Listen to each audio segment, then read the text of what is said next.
Hey, what is going on, everybody? Boilon here, back for another video on Raid Shadow Legends, and happy Ezio Day, because if you're like me and you've been logging in every single day, then you should have got your free login champion Ezio from the Ezio Chase.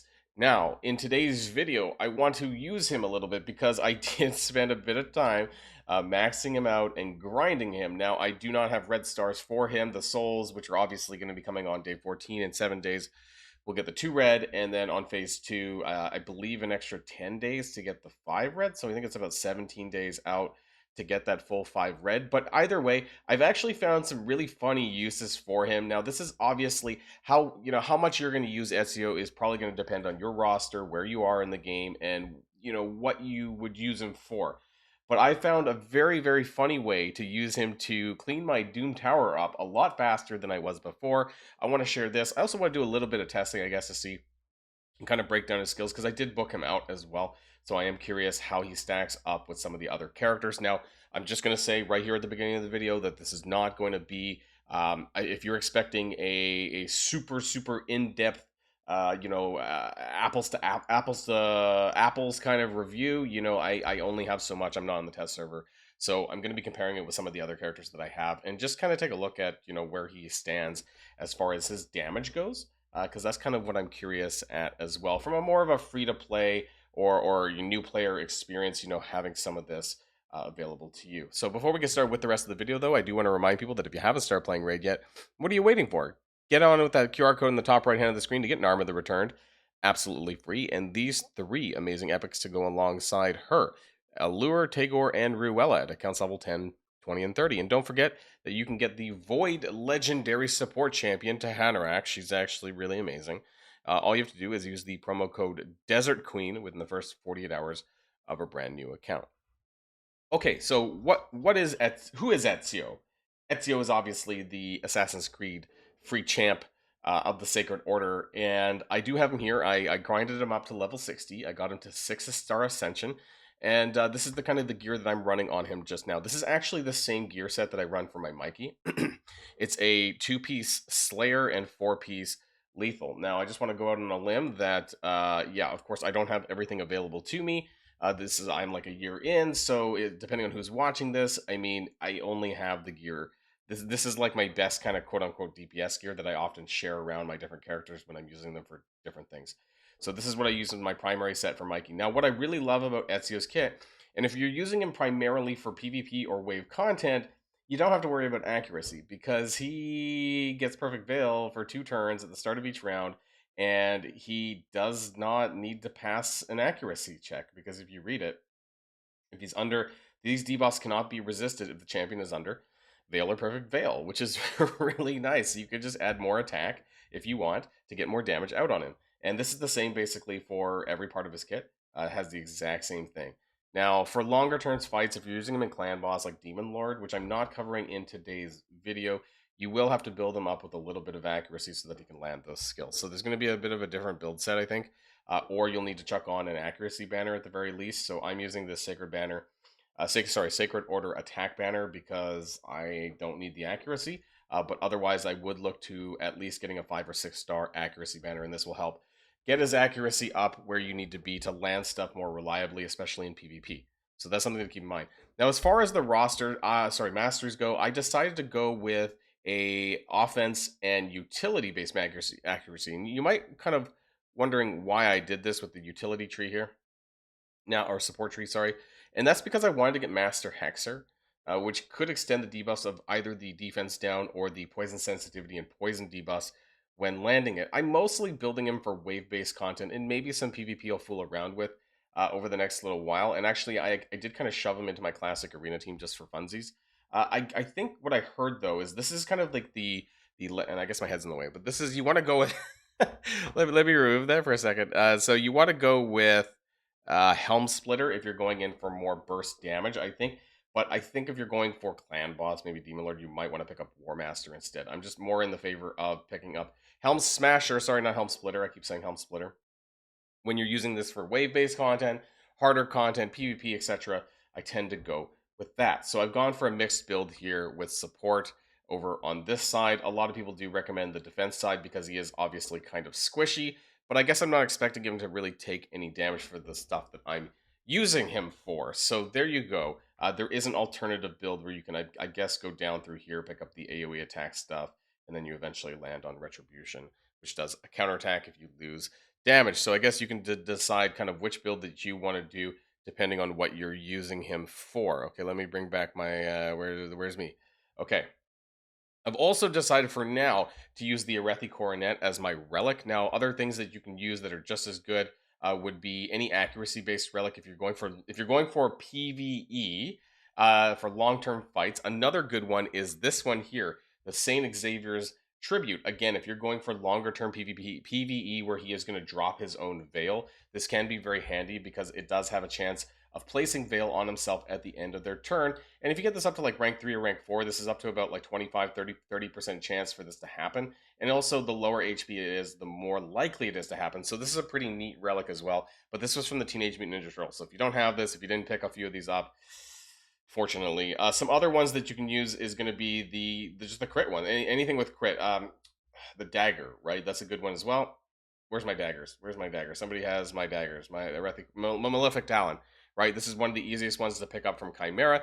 A very cheap crit damage relic that you can use for this as well. So again, some other options there. I guess you could use the. Do I have? Who has my Molten Death? Yeah, where was that? The Molten Death Bells. You could just use this. This is easy to get as well for some accuracy. Again, more for longer term PvE. Otherwise, it doesn't need that. So otherwise, I would just stack up something that gives attack or crit damage. And that's why I guess I'm experimenting at the moment with Ezio for the Arethi Coronet. I have a 4-star one of there. There's a little bit of accuracy as well. And I've decided to go with the Foe Killer Gemstone. The wearer deals 5% more damage against enemies with full HP. Okay, we've got that stuff out of the way. I came up with this Doom Tower wave clearing team that I thought was really funny. I don't know if it's foolproof necessarily. I haven't tried it on all the floors, and it might come into trouble perhaps when we get up to the often there's those freeze floors with what's his name? Oh my god, the T Tormin. So we'll see what ends up happening. But I have this combination of Lamassu, Balar the Lost. These are all poison-based champions. Ezio, Calvalax, and Donnie for some cooldown reduction, good measure, just in case. Because I wanted to see whether or not I could clean up how fast that I'm clearing my Doom Tower waves on my floor climbs. And this seems to be working for just now, and I thought it was pretty funny. Now, I just want to share this with you, and then we're going to break down Ezio a little bit more. But I guess, first of all, Calvalax on any kind of poison team build is absolutely hilarious. So we had Balar, he went first, and then we actually have Balar go again. So Lamassu is really good for this because he resets cooldowns. But you can see there that we're kind of just using Ezio to blow off any of those poisons, and his A2 will detonate the poisons if there is 4 or more debuffs. And with Calvalax, you're basically automatically getting that. That being said, Ezio's A2 with the poisons and the poison sensitivity, that counts part of that 4. But since he spawns with like all of this, it's basically going to trigger the activation. And that's what I'm basically aiming for between Balar and Ezio. I think the reason why Lamassu does the A3, the reset on Balar is because the speed, the who goes first, that kind of thing. But this is really fast. It's not. I'm sure some people have cleared this faster, but I'm getting basically like 20 to 30-second floor clears, and I think it's absolutely hilarious. It seems that Ezio is actually the backup in this case, though. He's the backup poisoner, but that's because my Balar seems to be. So first of all, Balar gets 5% turn meter every time that a poison goes off, so that's probably why his cooldown, like he's taking so many turns really fast. But you can see there with Ezio as well, getting some poisons in, which is really nice, and we're clearing this really fast. And then there's just a little bit of cleanup afterwards, which is not a big deal. So I don't know if this is going to work on every single floor. I just wanted to share a little bit with this for you guys. Now, I just want to go in, though, without Calvalax. Well, actually, I want to go, let's just go on floor 44. Now, let's go on a floor 41, like some easier floor, I guess. I don't want to do hard 1 exactly. I think that might be too low level, but we can just give this a shot. So I'm going to do this once with Calvalax, but I'm going to do this on manual, so we can take a look at... Oh, shit. Okay, so there we go. Calvalax's poisons are out on at least these champions here. So I'm not going to activate it with Balar because I just kind of want to see what kind of damage that we're putting out here with Ezio. And now in this instance, it's going to detonate all the poisons. And the damage is actually going to be attributed to Calvalax because those are his poisons. But just for sake of argument, just to see what happens though. Yes, if you have a Calvalax, this will make your wave clearing significantly faster. When I pulled this guy randomly, I was like, oh my god, this is crazy. But I want to see if I can point the damage. So we're going to detonate all of that. So we did like 200,000 damage, but how much of that damage was actually Ezio's? I want to end the battle there. So Calvalax did 341k. That was just his poisons being detonated. And then Ezio did about 135k on that A2. So that wasn't too bad. Now, what I want to do though is I want to do this again, but obviously without Calvalax, because I just want to see what that does. And I'm going to put in just to test a little bit more, I'm going to put in my Arbice, and the only reason for this is that she has attack up, so I want Ezio to have attack up before he does his A2, just to see what kind of damage that he's going to be able to do.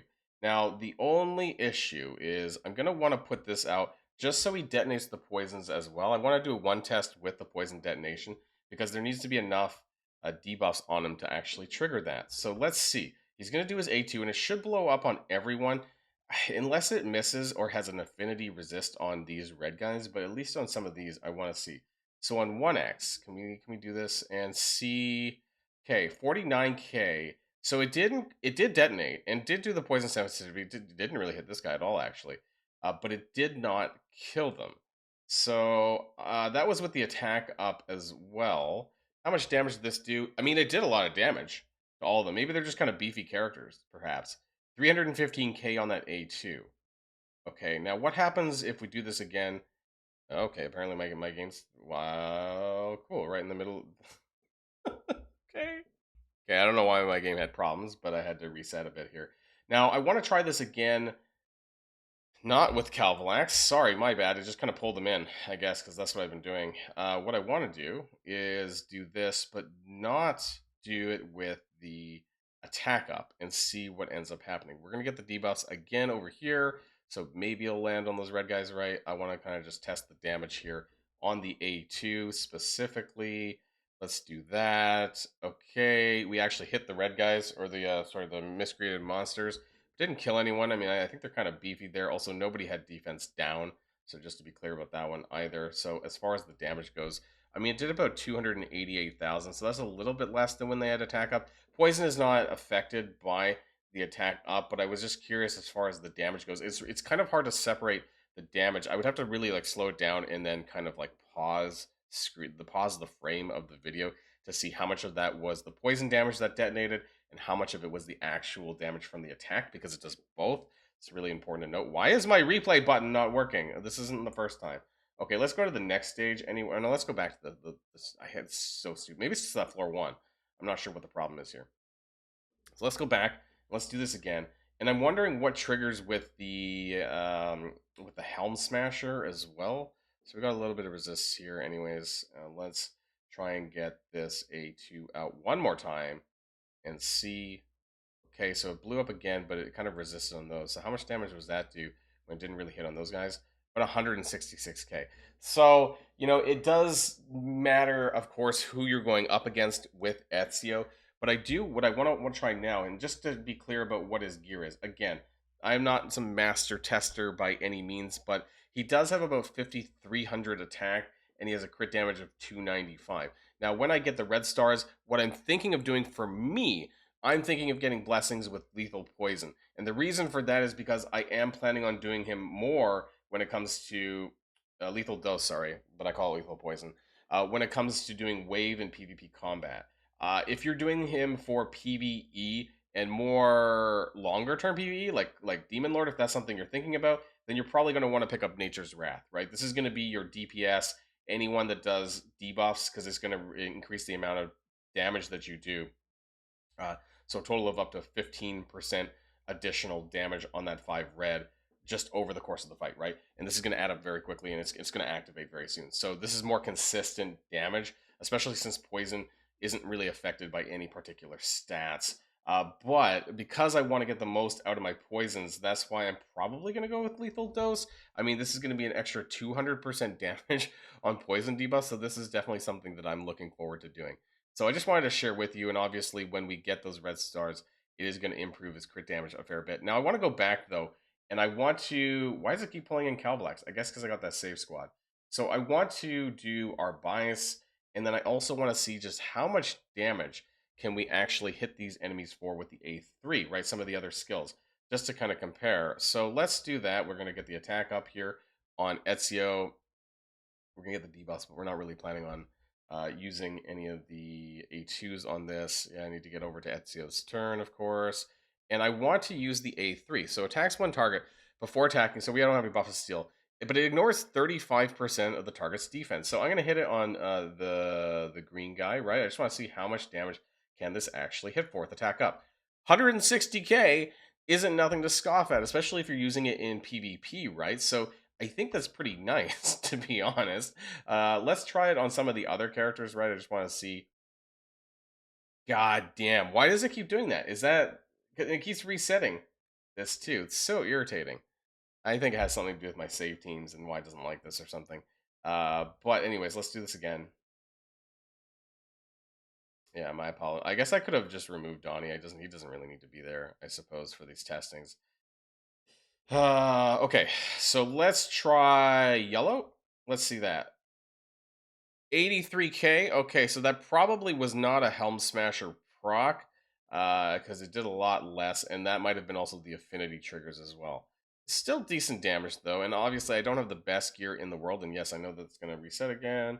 Our buys. Let's remove Donnie actually, because that could be a little bit quicker. I don't even know if we need Lamasu in there either, to be honest. So we'll just do that, and we should just be able to get that in there for some of these tests here. We get the attack up, and then let's hit Miscreated Monster and see what happens here. And that's going to be okay. That was a weak hit for 26k, so that wasn't too impressive. Was not very impressive. Can we do it again? No, of course not, because it screws up my team, right? Oh my god, this is so irritating. I guess I should just, I don't know. Is there an easier way for me to do that? Our buys. There we go.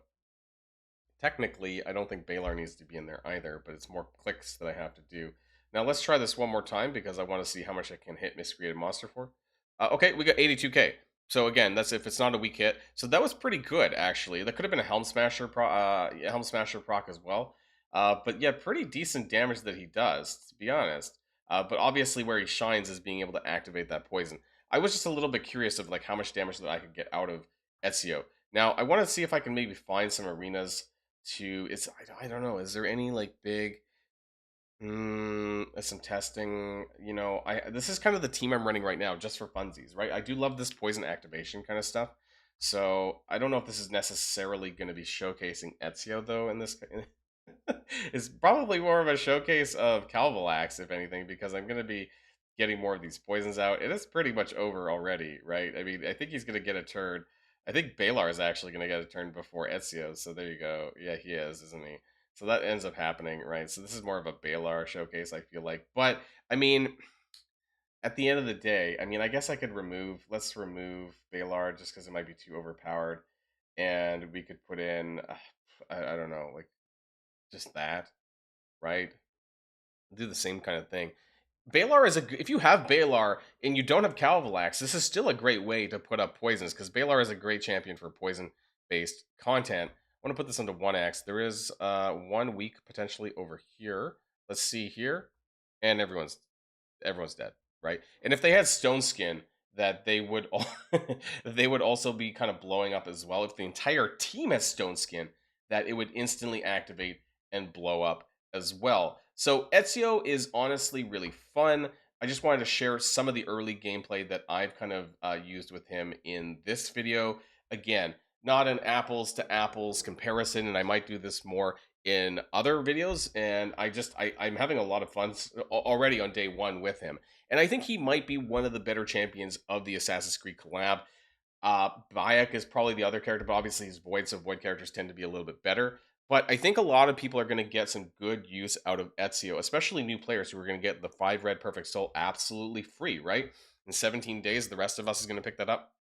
And it's been a lot of fun. Now, normally, These characters, these free champions, are attack based, but I think in this case, I'm going to get a lot of value out of them in PvP, in PvE, wave content, faction crypts. Actually, PS, anyone that's good in PvP and wave content is also typically good in faction crypts, so I am looking forward to using them there when Sacred Order comes back around. Let me know what your thoughts are in the comments down below about Ezio if you've had a chance to use him. Also, I do want to kind of point out that if you're going to book Ezio, the main thing to get on him is going to be the A2. You really want this buff debuff chance. I have mentioned this in previous videos, but I just wanted to point it out again because if you don't have the guaranteed debuffs, it's a little bit of a problem. Just wanted to share that with you guys. Let me know what your thoughts are. That's going to be the end. But before we go, I do want to remind people that if you haven't started playing Raid yet, what are you waiting for? Download using the QR code in the top right hand to get Narma the Return. Also, another amazing poison enabler. Narma puts out tons of poison. So if you want a character to go with Ezio, make a new account and try this out. Also, you get these 3 amazing epics, Allure, Tagore, and Ruella. Also, don't forget that you can use this promo code to get the Void Legendary Support Champion to Hanorach to start your amazing journey off with, of course, Ezio and Narma. Use the promo code Desert Queen within the first 48 hours of a brand new account. That's it for me, everybody, and I'll see you guys all on the next video. And if you like this video, make sure you hit that subscribe button if you haven't already, and you'll be greatly helping out the channel. Have a great day, and I'll see you guys on the next one.